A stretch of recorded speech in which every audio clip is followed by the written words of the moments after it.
I thought she was my forever. Hey Reddit. I never thought I'd be one of those guys posting here, but I need to get this out. Maybe it'll help someone else. Maybe it'll just help me stay sane. I, 35M, have been married to my wife, Lisa, 33F, for 7 years. We met in college. She was that wild, carefree girl that everyone was drawn to. I was the quiet guy in the back of the lecture hall, more into books than parties. But somehow, we clicked. She said I made her feel safe. I guess I liked being her calm in the storm. Our marriage wasn't perfect, but I thought we had something real. We built a life together, bought a home, talked about kids, she always said someday, and adopted a dog. I worked long hours at a tech company, but I made sure to be home every night for dinner. I believed in being a good husband, even if that meant sacrificing a bit of myself sometimes. Lately though, something felt off. Lisa started staying out late with co-workers. Always a different name, always just drinks. She used to text me cute stuff during the day, memes, inside jokes, miss you texts. That stopped. One night, I made a joke about how she was spending more time with Chad from marketing than with me. She laughed, but it was this cold, dismissive laugh. Don't be jealous, babe. That's so insecure of you. That word, insecure, kept echoing in my head. I started wondering, am I crazy? Am I reading too much into things? But deep down, I knew something was wrong. She wasn't just distant, she was detached. Like she was already somewhere else. I told myself I was imagining it. But I wasn't. And what I discovered next, it changed everything. The message that changed everything. The night everything shattered started like any other. Lisa said she was going out for drinks with Samantha from HR, someone I'd never even heard her mention before. I nodded, kissed her on the cheek, and watched her leave in this tight red dress she hadn't worn in years. Something in my gut screamed at me. I couldn't sit still. I paced around the house, my mind racing with thoughts I didn't want to think. I opened a beer, sat on the couch, and told myself to stop acting like a jealous idiot. Then her iPad dinged. She never took it with her, it was synced with her phone. I knew I shouldn't, but I glanced. Just a glance. That glance ruined everything. A message popped up from a name I didn't recognize, J, kiss mark emoji. Can't stop thinking about last night. You were incredible. Same time tonight? My stomach turned. My vision blurred. Another message followed. He's clueless, isn't he? Smiley face emoji. And then hers. Totally. He still thinks I'm with Samantha. He'd probably cry if he found out, smirking face emoji. My hands were shaking. I just stared at the screen for what felt like an hour.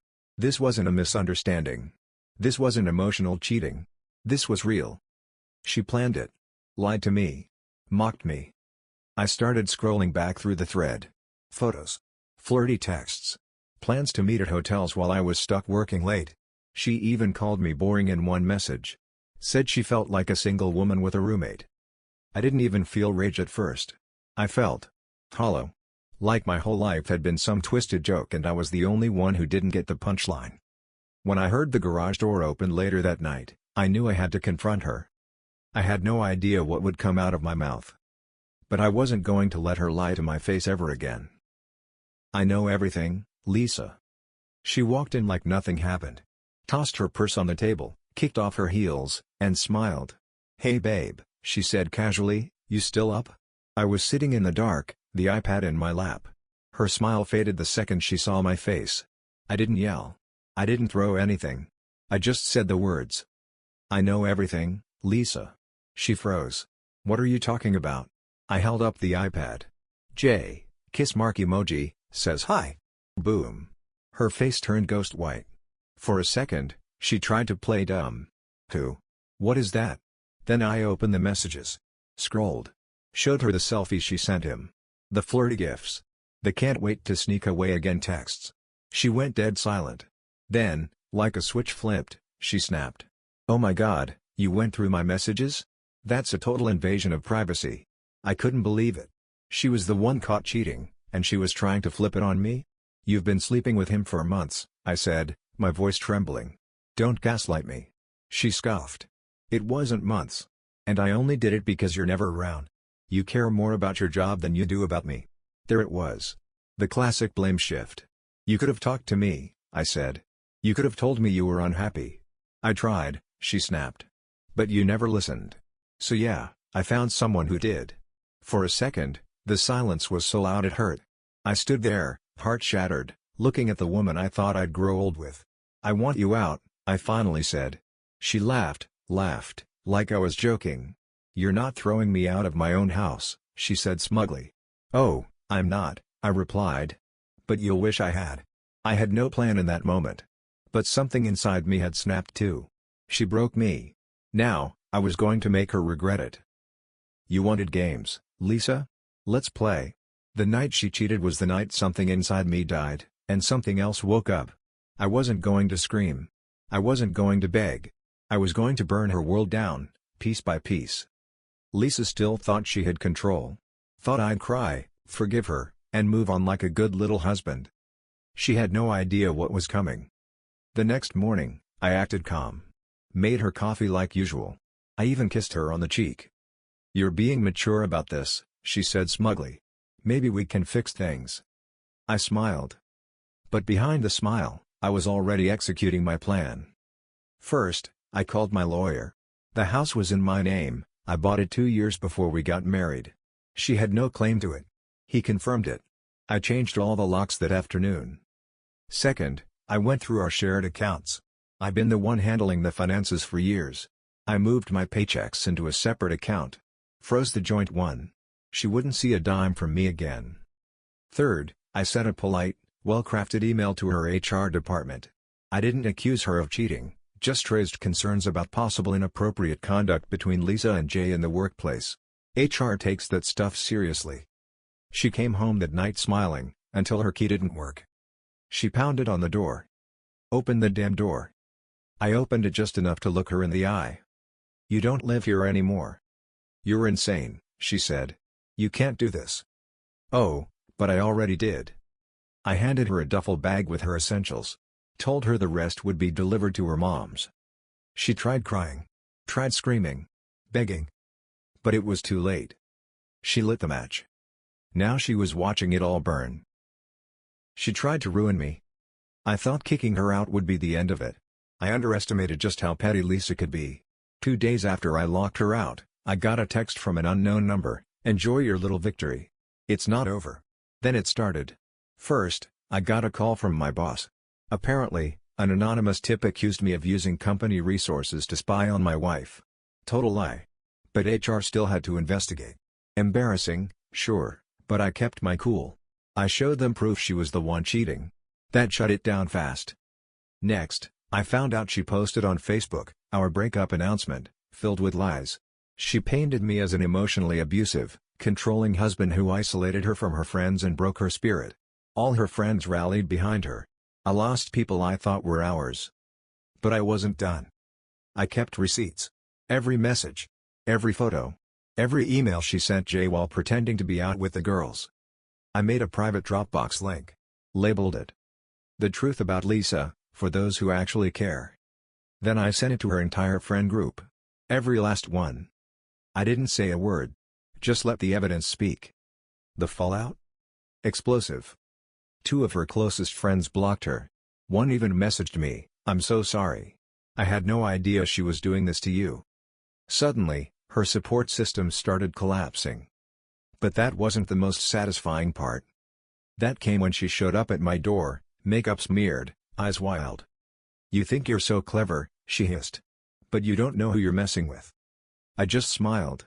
"Oh, I think I do." And I wasn't finished. She took everything I loved and spit on it. Now I was going to take her pride. Piece by piece. I made sure everyone saw who she really was. Lisa always cared about one thing more than anything else, her image. Online, she was perfect. A wellness influencer. Instagram full of yoga poses, green smoothies, quotes about energy and authenticity. Her followers adored her. Brands sponsored her.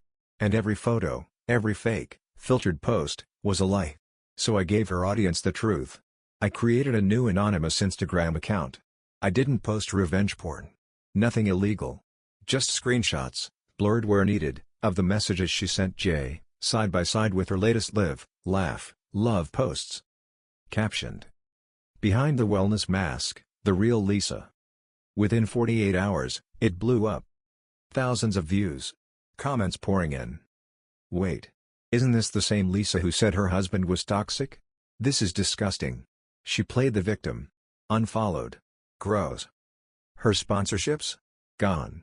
Collaborations? Cancelled. Her personal brand? Crushed. And for once, she couldn't blame anyone but herself. She tried to claim it was fake. Tried to say I manipulated the screenshots. But the internet isn't stupid, and neither were the timestamps. It all checked out. She called me, sobbing. You destroyed my life. No, I said. You destroyed mine first. I just turned on the lights. For a moment, I almost felt bad. Almost. But then I remembered how she looked me in the eye and lied. How she laughed behind my back. How she made me feel like the crazy one. This wasn't revenge anymore. This was justice. The only thing left now was closure. And I knew exactly how to get it. The final goodbye. I hadn't spoken to Lisa in over a month. After the Instagram storm, after her friends abandoned her and her career took a nosedive, she went silent. No texts. No emails. Just disappeared. I was healing. Slowly. Therapy helped. So did long walks, journaling, and getting back in touch with who I was before I became Lisa's husband. Then, one morning, she showed up at my doorstep.